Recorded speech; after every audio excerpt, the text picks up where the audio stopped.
नमस्कार, आप देखना शुरू कर चुके हैं लाइव सिटीज को। मेरा नाम अभिषेक है। क्या नीतीश कुमार की पार्टी जेडीयू में सब कुछ ठीक नहीं है? क्यों जेडीयू से इस्तीफा दे रहे हैं बड़े बड़े नेता? और तेजस्वी यादव ने आज बड़ी बात कही है, जेडीयू अब बीजेपी हो गई है। हमारे साथ हमारे सहयोगी आलोक है। क्या जेडीयू अब बीजेपी हो गई? क्योंकि नीतीश कुमार अपनी बातों पर बीजेपी को मनवा लेते थे। 2013 में क्या हुआ था और अब क्या हो रहा है? अब बीजेपी का स्टैंड चल रहा है और जेडीयू साथ देती है। नहीं, देखिए अभिषेक, आपने सही कहा है। नीतीश कुमार वो नेता रहे हैं जो हमने देखा है, नीतीश कुमार को जो अपने स्टैंड पर दूसरे को लेकर आते थे, एकदम clear cut to cut. Nitish Kumar जो चाहते थे वही करवाते थे, वही मनवाते थे।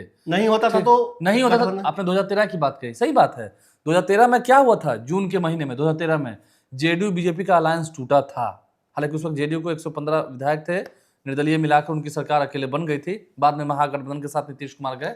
लेकिन क्यों गए थे नीतीश कुमार बीजेपी छोड़कर? क्योंकि उन्होंने पहले ही कह दिया था एनडीए नेतृत्व को कि अगर नरेंद्र मोदी पीएम फेस के लिए आगे किए जाएंगे तो वो उन्हें बर्दाश्त नहीं होगा।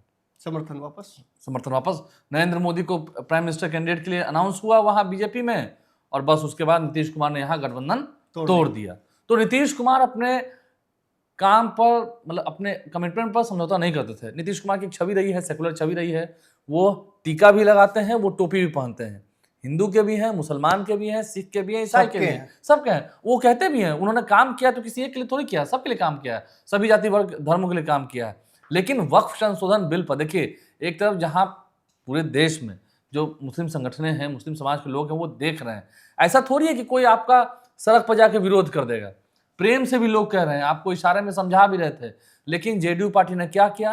वक्फ संशोधन बिल का समर्थन कर दिया, बीजेपी का साथ दे दिया। यानी कि नीतीश कुमार आ गए, बीजेपी के स्टैंड पर चले गए। तो सोचिए, ये एक बड़ा फेरबदल हुआ है। इसका नुकसान किसे उठाना पड़ेगा? नीतीश कुमार अक्सर से विधानसभा में भी कहते हैं, जब विरोध में भी जाते हैं, यानी कि जब महागठबंधन के साथ गए थे तो उन्होंने कहा कि 2020 में भी, 2010 में भी मुस्लिमों ने इनको वोट दिया, एनडीए को वोट दिया। किसके नाम पर? हमारे नाम पर, नीतीश कुमार के नाम पर, हमारे कामों पर, हमारी पार्टी पर। तो इस बार नुकसान किसको होगा? जेडीयू को, क्योंकि बीजेपी को तो मुसलमान वोट देते नहीं है। ऐसा नीतीश कुमार कहते ना कि इनको वोट नहीं दिया, मेरे नाम पर, मेरे काम पर वोट दिया। इस बार नुकसान किसको होगा? अभी हाल ही में वक्फ संशोधन बिल आने से पहले जब इफ्तार पार्टी रखी गई थी तो कई मुस्लिम संगठनों ने विरोध किया था। इमारतें शरिया से भी बड़ा कोई है नहीं, है ना? मतलब ऐसे तो सभी संगठन बड़े बड़े हैं, लेकिन विरोध तो किया। ठीक है, मुसलमान आपको वोट देंगे, कितना देंगे अलग बात है, लेकिन ये आप मान रहे हैं ना कि जितने मुसलमान आपको वोट देते थे अब उतने तो नहीं देंगे। जेडीयू हाँ, अगर अभी आप देख ही रहे थे, अभी शाम में ट्विटर पर चल रहा था, एक प्रत्याशी रहे ढाका के प्रत्याशी रहे, उन्होंने इस्तीफा दे दिया। कासिफ अंसारी ने इस्तीफा दे दिया। इसके अलावा देखिए, अब गुलाम रसूल बलियावी कर रहे हैं, वो कोर्ट जाएंगे। सब नंगे हो गए, समझ रहे हैं? तो जो नीतीश कुमार पर सेकुलर का एक टैग था, वो टैग कहीं ना कहीं धूमिल हुआ है। ये बात सही है। गुलाम गौस ने भी कहा, गुलाम गौस ने खुल के कहा कि ये काला कानून है, ये नहीं पास होना चाहिए। लेकिन अब तो ये पास हो गया। लोकसभा में भी, राज्यसभा में भी आप देख रहे हैं, चर्चा हुई। रात कल 2-2:30 बजे रात तक सदन चली है। लोकसभा का सदन जो है, हाँ, 12:30 बजे 1 बजे रात को वहां पर वोटिंग हुई है और जीत भी गए। सत्ता पक्ष लोग, एनडीए जीत भी गए, क्योंकि नीतीश कुमार की पार्टी सब उनका साथ थी, लोजपा उनके साथ रही थी। तो मुसलमानों की जब बात हुई, मुसलमानों में विरोधाभास था, तो आपने क्यों नहीं देखा? आधी रात को जब मुसलमानों पर फैसला लालू यादव पर जब उंगली उठी तो लालू यादव ने फेसबुक पर और ट्विटर पर वीडियो टैग करके बताया कि पूरा वीडियो देखिए। हमने कहा है कि अमीर और गरीब की बात, जिन गरीबों की जमीन छीनी जा रही है वक्फ के नाम पर, वो कानून कड़े करने चाहिए। जो वीडियो वायरल हो रहा था, लालू यादव ने पूरा वीडियो अपने फेसबुक पर लगाया और साफ साफ कहा है, आधा वीडियो मत दिखाइए, काट छाट के मत दिखाइए, जो पूरा वीडियो है सदन का वो दिखाइए। उन्होंने लगाया है, उन्होंने कहा कि मैंने कभी समझौता नहीं किया है और मैं सदन में नहीं हूं, नहीं तो अकेला काफी था। ये सब बातें उन्होंने कही है। लेकिन नीतीश कुमार की पार्टी को इससे झटका तो लगा है। और सही में देखिए, कहावत कही गई है, देखिए ध्यान से समझिएगा, जो जेडीयू के लोग देख रहे हैं, जो हट कर नहीं मार सकते हैं वो सट कर मारते हैं। ये कहा गया है, जो दूर हट कर नहीं मार सकते हैं वो बगल में सट कर मारते हैं। क्या ये बात सही नहीं है कि 2020 में नीतीश कुमार की पार्टी जेडीयू का जो हाल हुआ, 43 सीटों पर गए, उसकी वजह बीजेपी थी?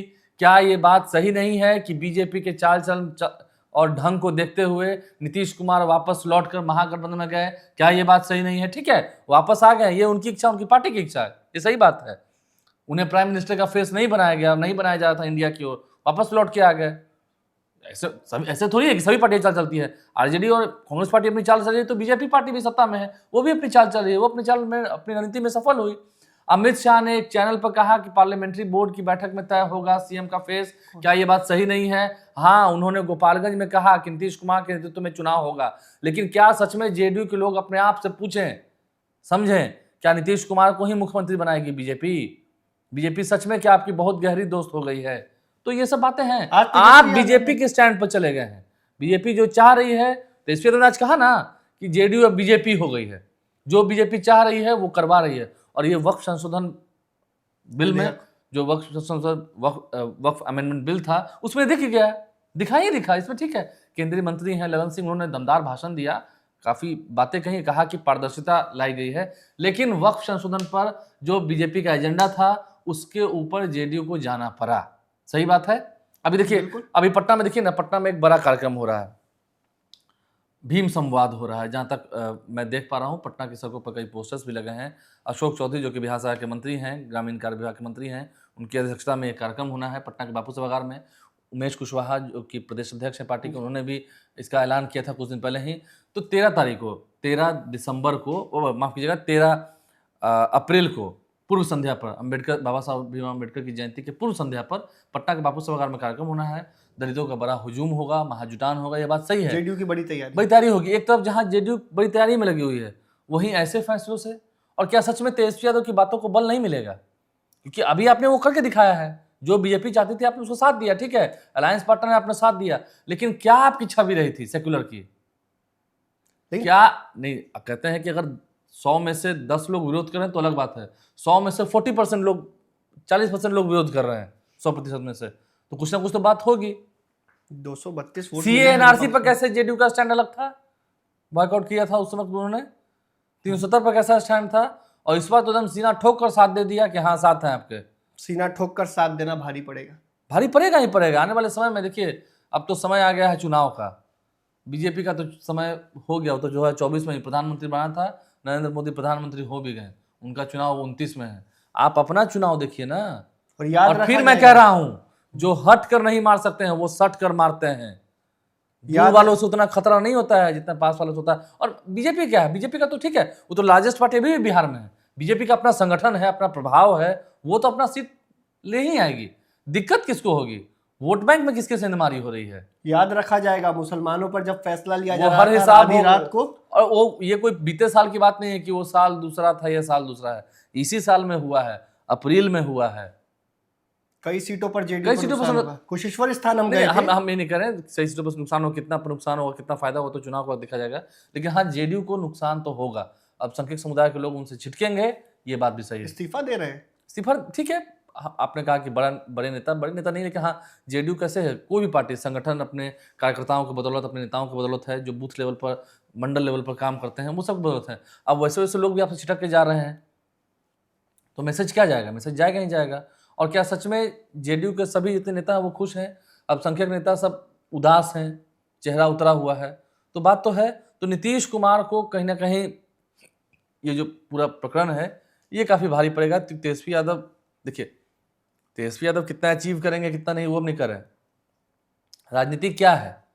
यू मिस आई हिट, आपने छोड़ा मैंने हिट किया, यही राजनीति है। क्या हुआ था, चिराग पासवान अलग चुनाव लड़ गए तो तेजस्वी यादव को फायदा हुआ ना, बिल्कुल 38 सीटों पर फायदा हुआ ना। हाँ। मुसलमान छिटकेंगे तो फायदा किसको होगा? तेजस्वी यादव को होगा ना। और होगा, छिटकेंगे तो कहाँ जाएंगे मुसलमान? किनको वोट देंगे? किनको वोट देंगे? जो वो तो उन्हीं को देंगे ना जो एनडीए को, बीजेपी को हराए। तो कौन हरा रहा, तो समझिए ना रेस में कौन होंगे। तो ये तमाम बातें हैं जो जेडीयू को देखनी होंगी, इन सब बातों पर गौर करना होगा। और अभी देखिए, अभी समय है, जैसा कि समर शेष है नहीं पाप का, भागी केवल व्याध, जो तटस्थ है समय लिखेगा उनका भी अपराध।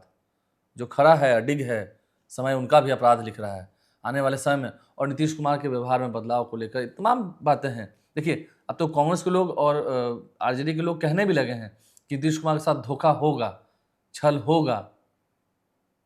ऐसा नहीं है, नीतीश कुमार जी अपनी बातों को कह के पलट जाते हैं।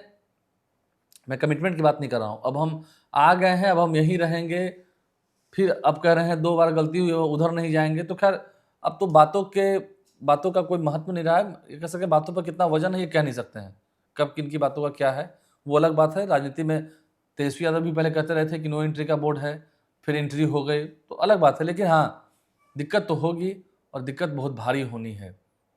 तो हमारे साथ हमारे सहयोगी आलोक थे, उन्होंने बताया है किस तरीके से नीतीश कुमार को बीजेपी के स्टैंड पर जाना कहीं भारी पड़ जाएगा और भारी पड़ सकता है, क्योंकि इसी साल बिहार में विधानसभा के चुनाव होने हैं। ऐसे में मुस्लिम संगठनों का आक्रोश देखने को मिल रहा है और नीतीश कुमार की पार्टी में भी भगदड़ जैसी स्थिति है, क्योंकि कई नेता इस्तीफा देना शुरू कर चुके हैं। तो ऐसे में नीतीश कुमार को बीजेपी के स्टैंड पर जाना महंगा पड़ सकता है। बने रहिए लाइव सिटीज के साथ, हमारे यूट्यूब चैनल को सब्सक्राइब करिए, फेसबुक पेज को लाइक करिए। धन्यवाद।